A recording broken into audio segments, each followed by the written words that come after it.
Alright friends, welcome back to the new video and welcome back to the yet another session of information and in engineering. Okay, so the topic for today's video is पिछले कुछ दिनों से मुझे काफ़ी students ऐसा बोल रहे थे कि सर कुछ IMP प्रोवाइड कीजिए with the regarding of final semester exams, क्योंकि सबकी फाइनल सेम एग्ज़ाम आ रही है इससे। तो यहाँ पे मैं कहना ये चाहता हूँ कि पहली बात तो ये आप IMP छोड़ दीजिए, ठीक है। अब ये आप अभी स्कूल लेवल में, आपका माइंड अभी भी स्कूल लेवल की तरह ही चल रहा होगा कि जहाँ पे आपकी टीचर आपको थोड़े से क्वेश्चंस देती है उसको आप IMP कर देते हो और वो रट के चले जाते हो एग्ज़ाम के अंदर, वो सारा लिख के आ जाते हो, ठीक है। अब कॉलेज में ये सिस्टम नहीं चलने वाली है। कॉलेज में आपको कम्प्लीटली डिफरेंट रहना पड़ेगा। कॉलेज में यहाँ पे IMP सिस्टम आप भूल जाइए। देखिए यहाँ पे मैं आपको कुछ पॉइंट्स दिखाने वाला हूँ कि ये पॉइंट्स आपको डेफिनेटली एग्जाम के अंदर करके जाना है, जिसमें से सबसे पहला पॉइंट रहेगा कि प्रीवियस ईयर एग्जाम पेपर। अब ये मेरे ख्याल से बहुत ही IMP रहता है।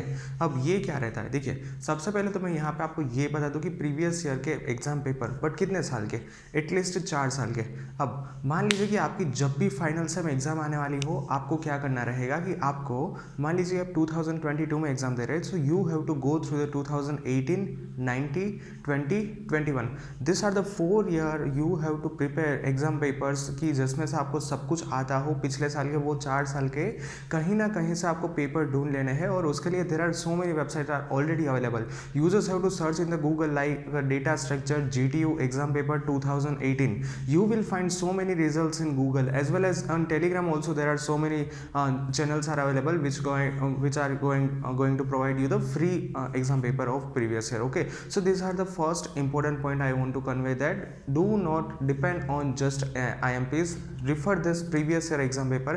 And why I am always saying that, this is not the first time I am convincing you to read this previous year exam paper. Always on the before year, when you are not in engineering, when you are school, your senior batch, I was also taking lectures on them. Okay, so I was also going to advise at that time that please go through this previous year exam paper. See, the thing is, in GTU, let's say that there are 20 questions in your final sem exam. Out of this 20 questions, there are 5 to 6 questions which are repeated every year. I repeat, out of this 20 questions, there are 5 to 6 questions which are repeated every year. यानी कि 5-6 questions ऐसे रहेंगे कि जो हर साल आएंगे, वो आपको रट लेने हैं, कुछ भी करके वो याद कर लेने हैं, क्योंकि ये 5-6 subject, 5-6 number of questions always there in exam, क्योंकि ये बहुत ही इंपॉर्टेंट रहते हैं। तो इसीलिए मैं ऑलवेज आपको यहाँ पे फोकस करवाता हूँ कि आप पिछले साल के एग्जाम के पेपर पढ़ के जाओ, तो उसमें से काफ़ी सारे सवाल है वो रिपीट होंगे। अब यहाँ पे मैं दूसरा नंबर का पॉइंट लेना चाहता हूँ, and that is your mid semester examination.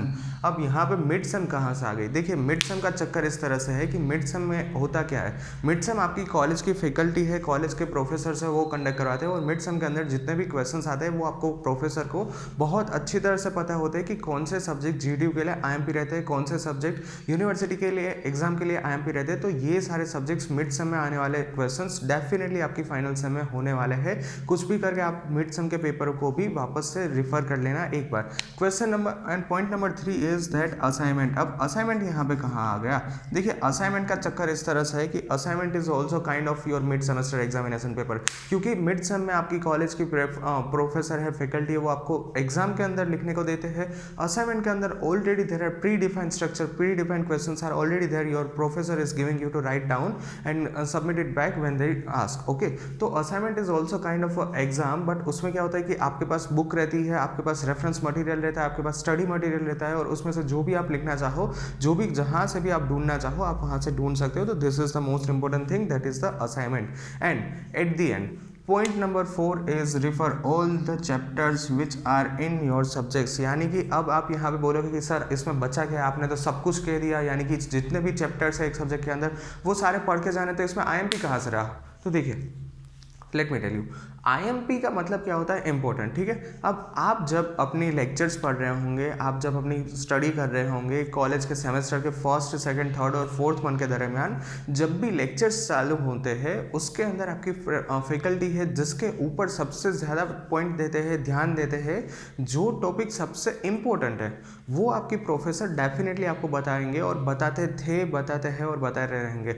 मेरे टाइम में भी when I was study in the lectures, उस टाइम पे there are so many professors who always teach us that this topic is always useful for your future as well as your examinations. तो इतने जितने भी topic है हर एक chapter के अंदर, मान लीजिए कि आपके डेटा साइंस के अंदर टोटल 7 चैप्टर आ रहे हैं और हर एक चैप्टर के अंदर 3 से 4 ही बहुत इंपॉर्टेंट टॉपिक रहते हैं, तो ये सारे टॉपिक्स आपको कवर करने जाने हैं।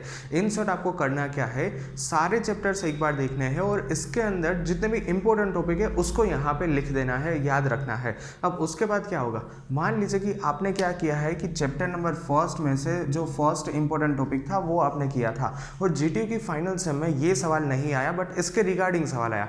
एट दी एंड अगर आपने कुछ पढ़ा होगा तब आप इसके रिगार्डिंग उसका जवाब बना सकते हो।